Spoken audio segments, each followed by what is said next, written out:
Aqui nós temos um sem fio, se quiser levar de Tá. Então, muito boa noite a todos e a todas.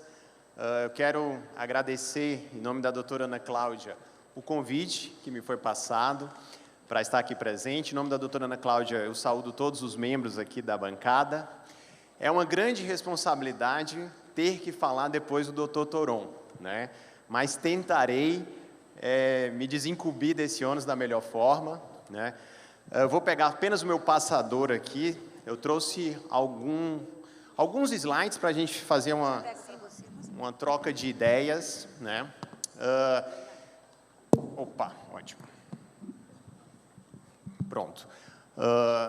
Então, nós vamos falar um pouco sobre a reforma da Previdência. Eu pincelei aqui os principais pontos que, a meu ver, eu gostaria de trazer essa ideia para os senhores, para as senhoras. Eu trouxe aqui uma ideia das minhas palestras que eu tenho falado, a busca do equilíbrio entre o núcleo essencial do direito social, a Previdência, e o corte de gastos públicos.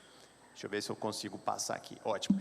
Então, inicialmente, é interessante e é importante nós falarmos que, e eu quero deixar isso bem claro, o meu discurso vai ser eminentemente jurídico, tá? Eminentemente técnico. Já fazem pouco mais de 15 anos que eu trabalho com direito previdenciário e eu preciso informá-los que em todos os governos eu critiquei as reformas da Previdência que não vêm de hoje, inclusive textos e propostas sempre pautado em questões técnicas, tá?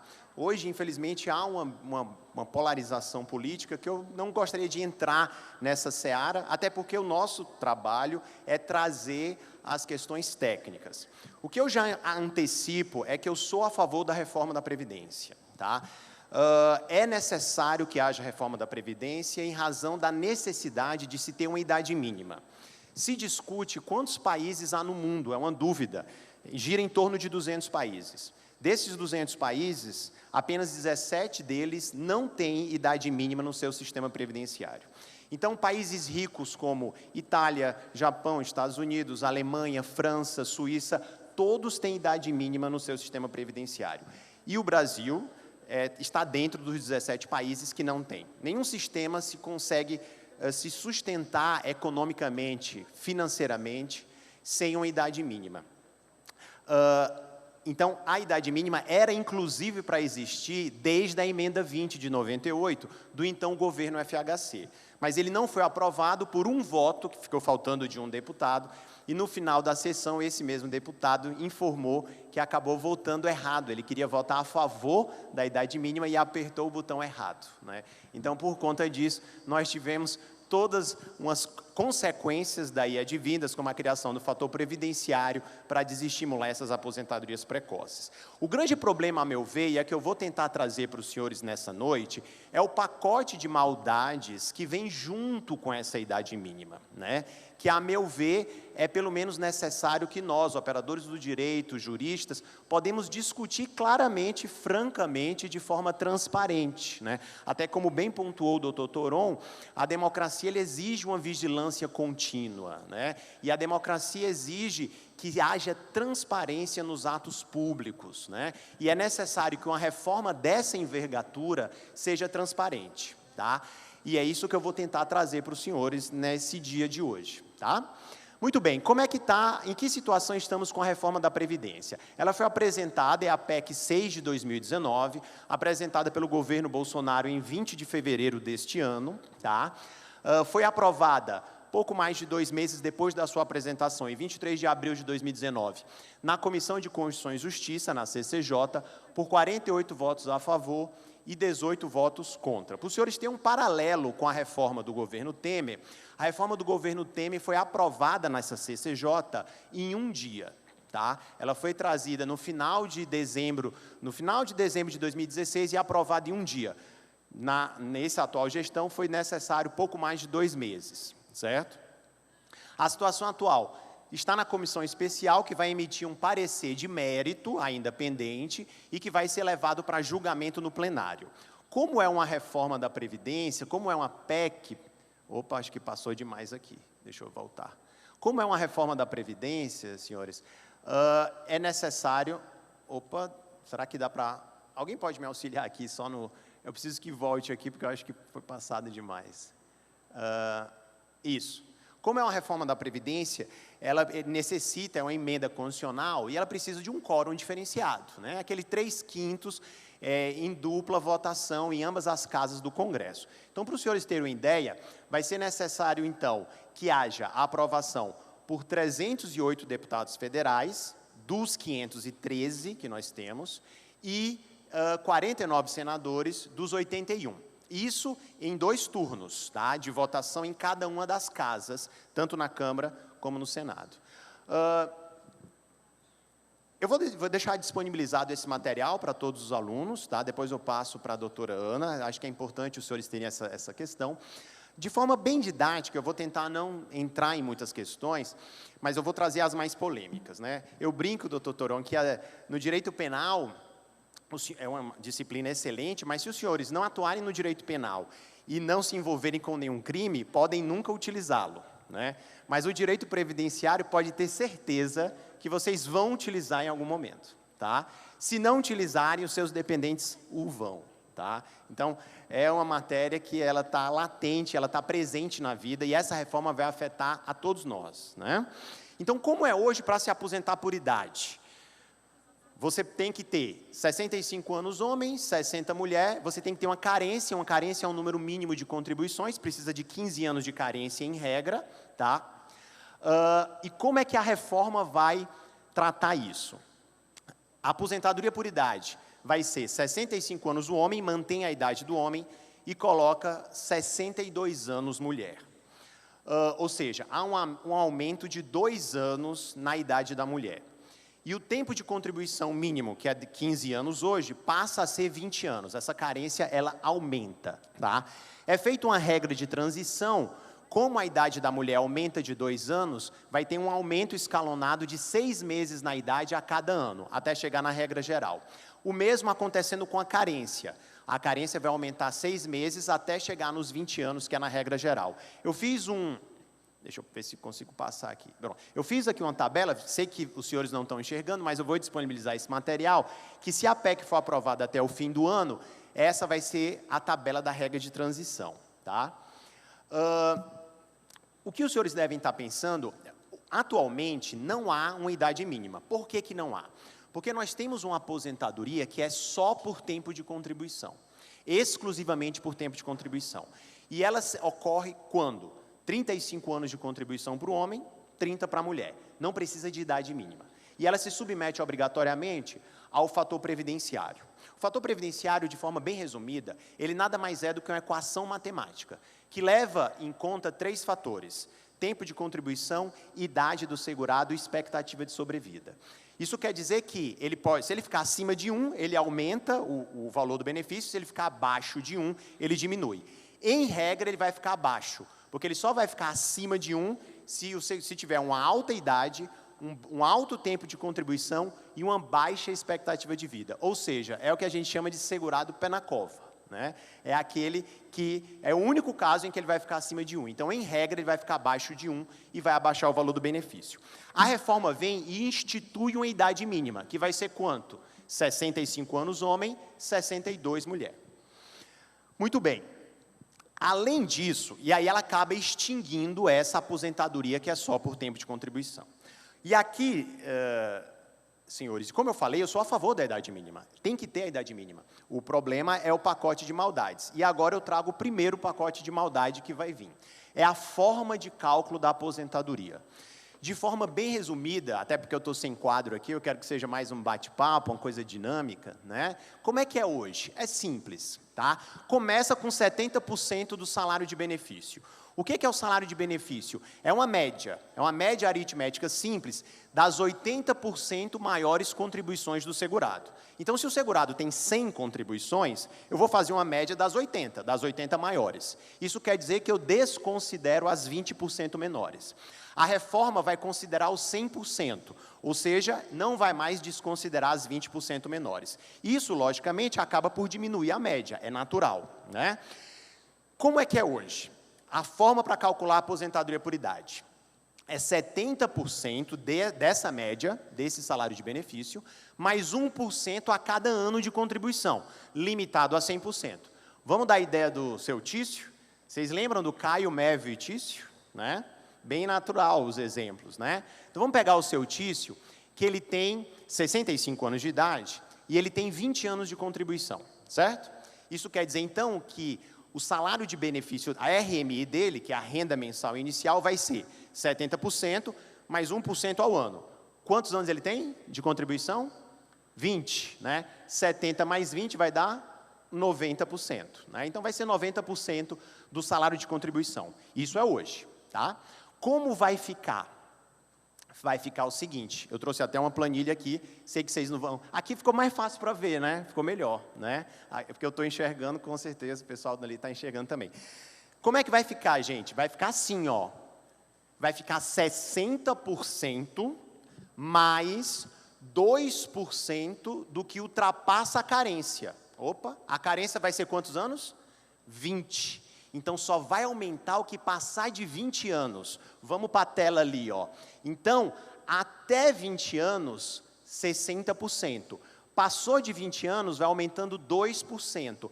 Até chegar na integralidade, que são 100%, apenas depois de 40 anos. Então, vamos pegar o seu Tício? Vamos pegar o seu Tício. Hoje, se ele se aposenta com 65 anos, doutor Toron, ele vai ter 90% do salário de benefício. Esse vai ser a forma de cálculo, beleza? Como vai ficar se passar a reforma? Olha na nossa tabela, ele só tem 20 anos, né? Vai para 60%. Isso quer dizer que é uma redução de 33,5%, tá? Fora os 33,5%, recordam-se que eu falei que agora a média não é só dos 80% maiores, e sim de tudo? Ora, a partir do momento que eu pego tudo, eu pego aquelas menores. Isso já necessariamente gera o quê? Uma baixa. Então, a média de diminuição vai ser em torno de 40%. É o que a gente está prevendo. Muito bem. Não tem problema, desde que seja claro, desde que se diga, vamos discutir a reforma da Previdência, mas vamos ter uma diminuição de 40% dos valores dos benefícios. Está todo mundo de ok? E vamos debater a respeito disso. Mas o que me parece inadequado, e aqui eu falo um argumento jurídico, tá?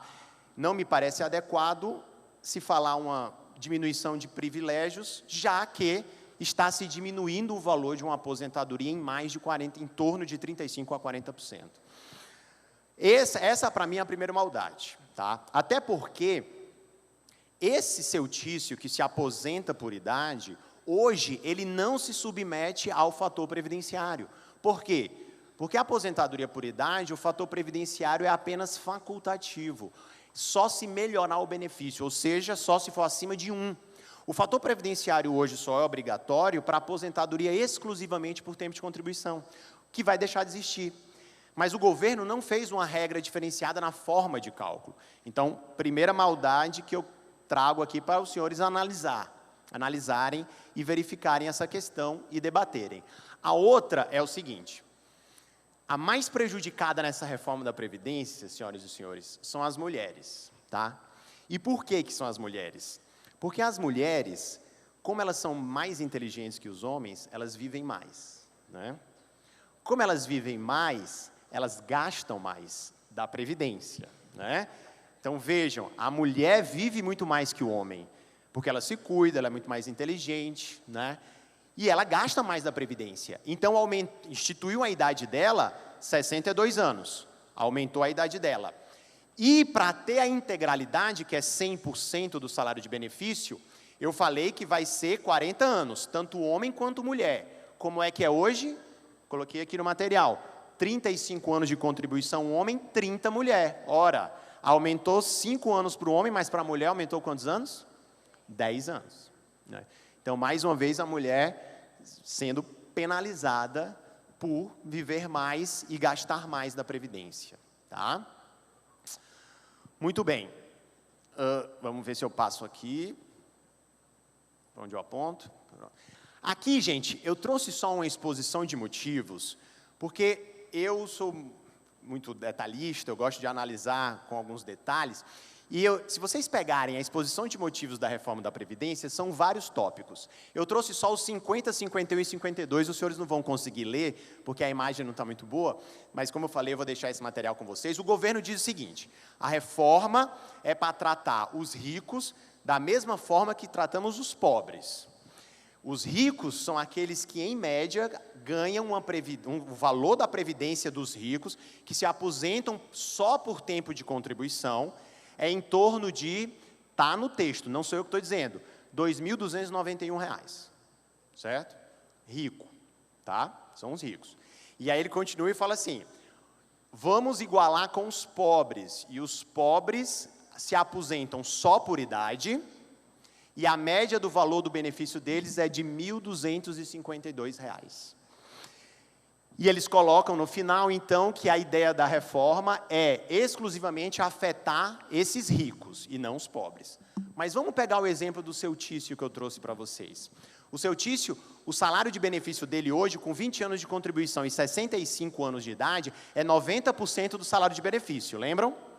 Hoje, a média desses 95% gera uma aposentadoria de R$ 1.252, que o governo, com razão, está rotulando de pobres, e realmente é um pouco mais que o salário mínimo, né? Só não me parece adequado 2.231 falar que é rico, né?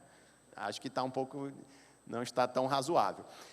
Agora, esse Tício, se ele se aposentar depois da reforma da Previdência, o valor vai diminuir quantos por cento? No mínimo, 33,5%.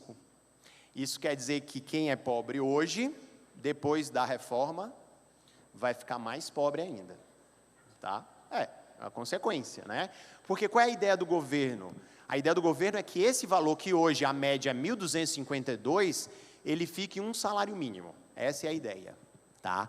Então, mais uma questão que nós temos que analisar. É adequado? É razoável? Isso é uma diminuição de privilégio? Eu estou extinguindo o privilégio com isso? Então, isso que nós temos que pensar e analisar. Muito bem. Vamos avante aqui. Mudança na aposentadoria do rural. Como é que é a aposentadoria por idade do rural hoje? O rural se aposenta, o trabalhador do campo, e aqui na região de Maringá tem muitos trabalhadores rurais, uma região agrícola, né, também. A idade é 5 anos a menos que a regra geral. Hoje é 65 anos, 60, a regra geral que eu falei, e o rural é 60 anos o homem, 55 mulher. E tem que comprovar 15 anos de atividade rural. Não precisa de contribuições todos os meses, como é com o trabalhador urbano. O que a reforma faz? Mais uma vez, a mulher rural sendo prejudicada, porque ele coloca, mantém a idade do homem, do campo, 60 anos, mas a da mulher, doutora Ana Cláudia, aumenta para 60 também. E eu já até coloquei no meu livro, né? Eu falei, eu tenho um livro que a gente até trouxe aqui para os senhores, um curso de Direito Previdenciário, Direito e Processo Previdenciário, que eu falo o seguinte: ora, mas espera aí, a reforma não está colocando para trabalhador urbano 65 anos homem, 62 mulher? Tem uma diferença de 3 anos entre eles. Por que os trabalhadores rurais, então, vai ser a mesma idade para os dois? Tem que seguir a mesma lógica do urbano, pelo menos, e colocar uma diferença de pelo menos 3 anos, né? Mas isso não foi observado, tá? E aumenta a carência do rural também para 20 anos, tá? 20 anos de atividade rural. E o mais polêmico aqui, senhores, estabelece a necessidade, doutora Ana Cláudia, de uma contribuição previdenciária mínima anual do grupo familiar de R$ 600. Se a gente pegar os rurais daqui da região sul, centro-oeste, você tem rurais que têm boas condições de vida e que até poderia pagar essa contribuição. Mas se nós formos para regiões mais pobres do Brasil, como o norte, como o nordeste, né, nós vamos ver pessoas em estado de miserabilidade mesmo, né, de trabalhadores que são só para o gasto, que a gente fala, trabalham para a própria subsistência. O que sobra é que tem aquela venda, que na verdade às vezes é mais um escambo, uma troca de produtos alimentícios necessários à sobrevivência. Será que esse grupo familiar tem condições de pagar R$ 600? Né? Então, é uma discussão que trago para os senhores pensarem. Então, veja que a ideia aqui é a gente discutir. Não é a minha opinião, eu tenho uma opinião, coloco no livro as minhas opiniões, mas que não precisam ser seguidas, porque cada um vai desenvolver. E nós aqui, todos, enquanto estudiosos do direito, como o doutor Torô bem falou, nunca se para de estudar, né? A gente sempre aprende, eu gosto muito do direito previdenciário, e todos os cursos já venho a Maringá há mais de 5 anos, porque todos os anos eu leciono o meu curso de direito previdenciário, que teve há umas 2 semanas atrás, e eu vim porque amanhã estou indo para Londrina fazer o curso lá, então conseguimos encaixar, né, doutora Ana Cláudia? Então, todos os cursos que eu leciono, eu aprendo também com os alunos, então isso o aprendizado é constante. Então, trago essas questões para se discutir. Quando eu falo isso nas palestras, aí o pessoal, mas R$600, mas para que isso? Às vezes as pessoas nem sabem dessas regras, né? Então, é necessário que se debata sobre isso. A meu ver, esse é mais um pacote que está dentro do que eu considero do pacote de maldades, né? Que vem junto com a idade mínima que é necessária, que já deveria ter no sistema previdenciário brasileiro, né? E não quero, passando agora aqui, a aposentadoria por tempo de contribuição, aqui eu falei, como é hoje? Então, veja, já falamos da aposentadoria por idade urbana, por idade rural, e agora vamos para a aposentadoria que é só por tempo de contribuição. Hoje, basta então que tenha 35 anos de contribuição homem e 30 mulher, sem necessidade de idade mínima, tá? Vindo a reforma da Previdência, o que que acontece? Essa aposentadoria, ela é extinta. Por quê? Porque unifica tudo para aposentadoria por idade. Qual idade? 65 anos homem, 62 mulher, certo?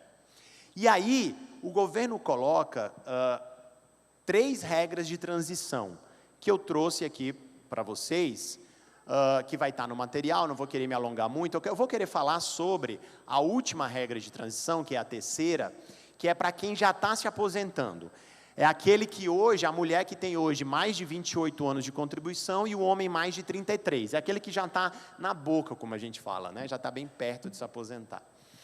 O que o governo fala? Coloca um pedágio, que ele vai ter que pagar um pedágio de 50% do tempo que faltava para completar os 30 anos mulher, 35 anos homem. Então, vamos pegar a dona Maria, que ela tem 29 anos de contribuição na data da promulgação da PEC.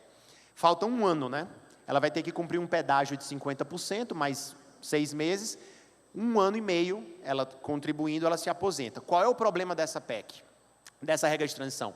É que ela coloca que, obrigatoriamente, no cálculo, e ele diz, o cálculo já vai ser feito da forma como é nova agora, ou seja, com aquela diminuição de, em regra, 33%. Coloca que o fator previdenciário é obrigatório. E isso é um problema, porque hoje ela pode não se submeter ao fator previdenciário, porque nós temos uma regra, que é a regra 8595, que permite afastar, uma vez preenchido o sistema de pontos, que hoje é 86 pontos para a mulher, 96 pontos para o homem, somando a idade com o tempo de contribuição, tá? Então, é uma regra de transição, mas é prejudicial, tá? Muito bem. Não posso deixar de falar dos professores, né? A aposentadoria dos professores, para os senhores também terem uma noção de como é que vai ficar. Como é que é hoje? Hoje, o professor também não tem idade mínima, tá?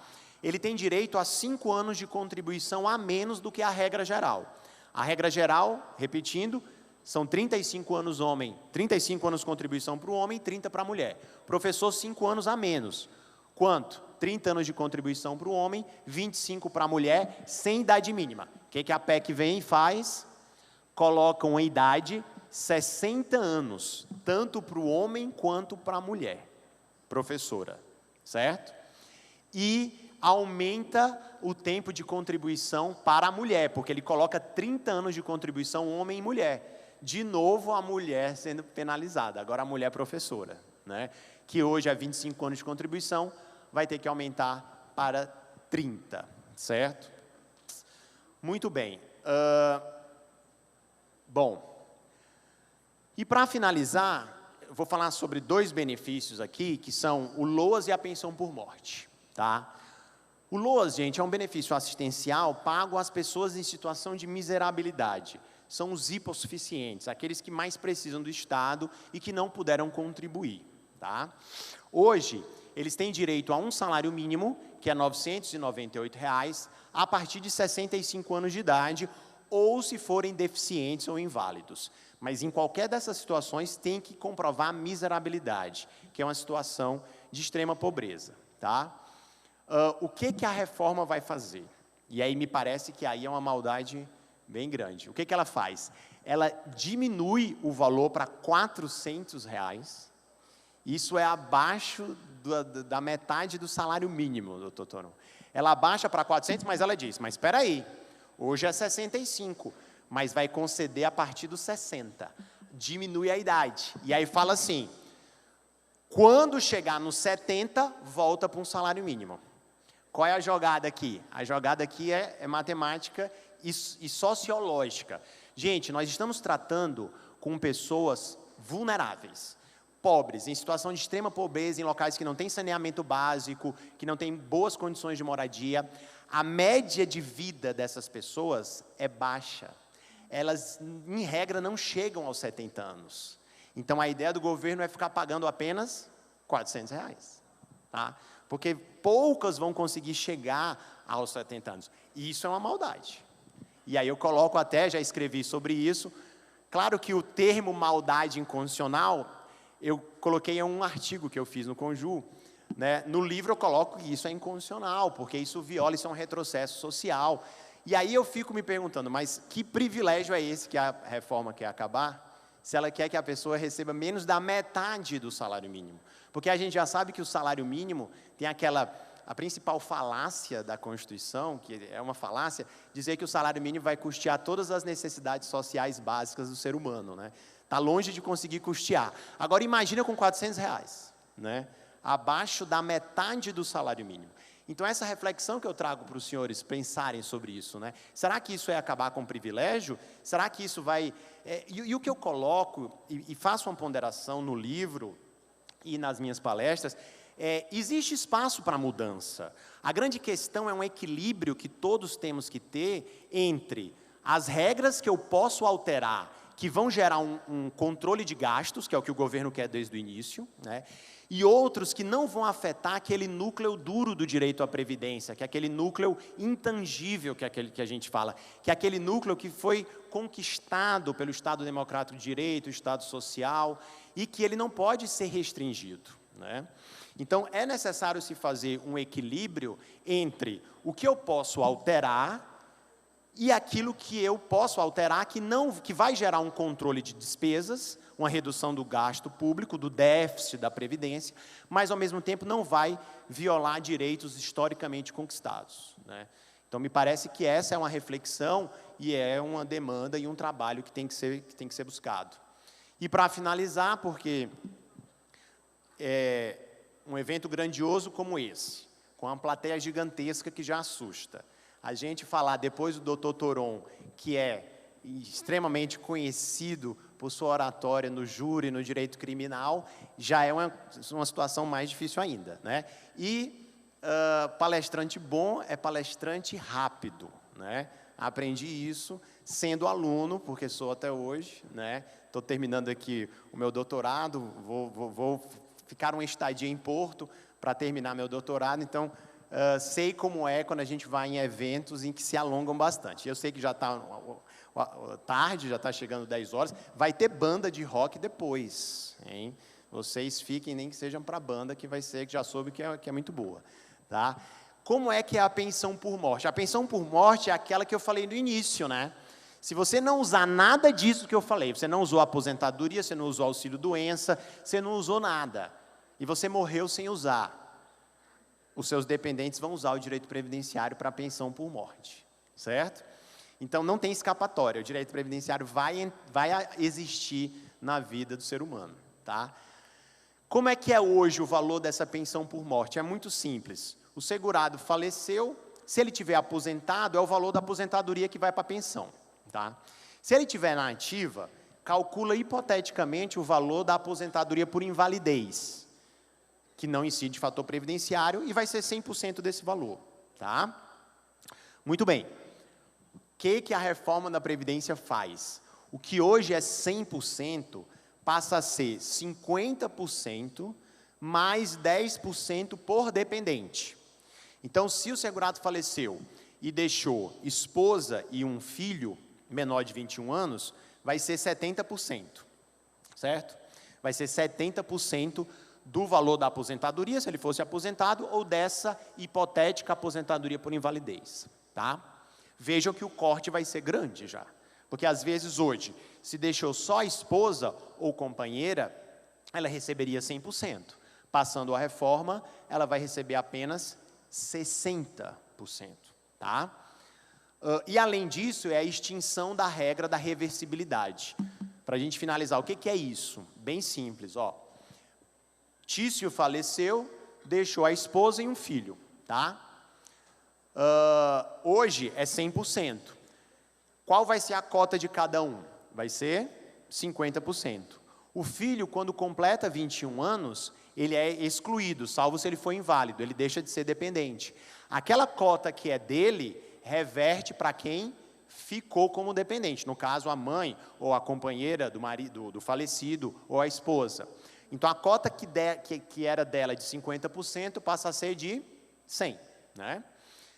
Essa regra vai ser extinta pela reforma da Previdência. Ou seja, uma vez o filho adquirindo aos 21 anos, cessa a cota dele e a cota dos que ficaram como dependente continua no seu percentual original, certo? Isso também vai gerar uma redução dos valores. Então, senhoras e senhores, e para finalizar, uma regra da Constituição, que aí eu achei uma maldade, sem tamanho, e essa regra não é desse governo apenas, o governo Temer já tinha essa regra, que é alterar o artigo 201, parágrafo 2º, parágrafo 201, inciso 5º da Constituição.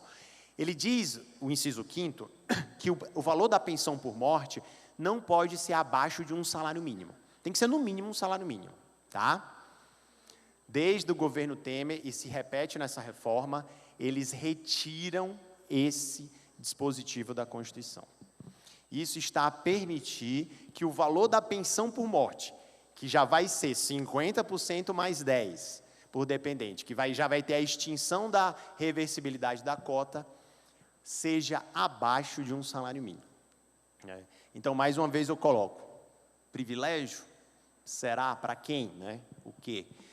Então, senhoras e senhores, eu termino aqui já me despeço, já colocando o principal desafio, a meu ver, da reforma da Previdência, e não só da reforma da Previdência, mas de qualquer reforma do ponto de vista previdenciário, que é necessário que a visão econômica, que é importante, a visão econômica é importante, o sistema é contributivo, é necessário que haja um controle dos gastos públicos, mas a visão econômica ela tem que ser analisada com equilíbrio em relação à visão social, a visão do desenvolvimento social e a visão da justiça social e distributiva. O próprio capitalismo necessita da previdência social. Quando o segurado, o trabalhador, ele perde a capacidade laboral em razão do risco social como a idade avançada, ele precisa manter a sua capacidade de gerar bens e serviços, porque é isso que alimenta o próprio capitalismo. Muitas cidades do interior do Paraná e do Brasil inteiro vivem e se desenvolvem por conta do pagamento dos benefícios previdenciários. Se esses pagamentos não existirem ou forem reduzidos drasticamente, a economia desses municípios e, logicamente, do Brasil, vai também ser afetada. Então, é necessário que se veja do ponto de vista também da macroeconomia. E aqui eu estou até saindo do ponto de vista só eminentemente dos direitos sociais. É necessário se pensar também sobre esse ponto de vista, né? A própria existência da Previdência foi uma exigência do próprio capitalismo, né? É necessário que aquele segurado, senhor, 65 anos, que não pode mais trabalhar, ele tem que ter uma renda mínima para quê? Para sobreviver, mas, ao mesmo tempo, para manter a geração de riquezas, o comércio de bens e serviços, né? Então, isso tem que ser pensado e me parece que isso está um pouco esquecido. Então, eu gosto de palestras assim, eu sempre acho, até uma sexta-feira à noite, poderíamos estar fazendo tantas outras coisas, né? Eu sempre gosto de ir para um local quando eu saio com coisas que eu não entrei, inquietudes até, porque aqui não são respostas que eu vos trago, né? Eu trago mais inquietações. Então, essa é a ideia. A ideia é de se discutir, é de se analisar e de se buscar uma transparência. Não me parece que discursos prontos para convencer a opinião pública possa ser necessário, possa ser suficiente num Estado que se diz um Estado democrático de direito, no qual a transparência é um pilar indestrutível, né? Então, agradeço, deixo aqui o meu contato, acho que acabei pulando, né? Mas vou deixar o meu e-mail, leolabradeburi@yahoo.com.br, tem as redes sociais, leo_cacau, e também JusVox, que é onde eu escrevo sobre o direito previdenciário e coloco várias informações importantes de rápido assimilação, inclusive da reforma da Previdência. As redes sociais são um mecanismo positivo para se propagar também o direito. Então, agradeço a atenção aí de todos, fico à disposição para qualquer dúvidas, questionamentos. Vamos ter os sorteios, né? Depois, quem quiser, nós temos o livro, podemos fazer uma sessão de autógrafos, que a doutora Ana Cláudia informou que poderia se fazer, então me coloco também à disposição. E, mais uma vez, agradeço aí a presença de todos, mais uma vez, agradeço a toda a atenção de todos. Muito obrigado.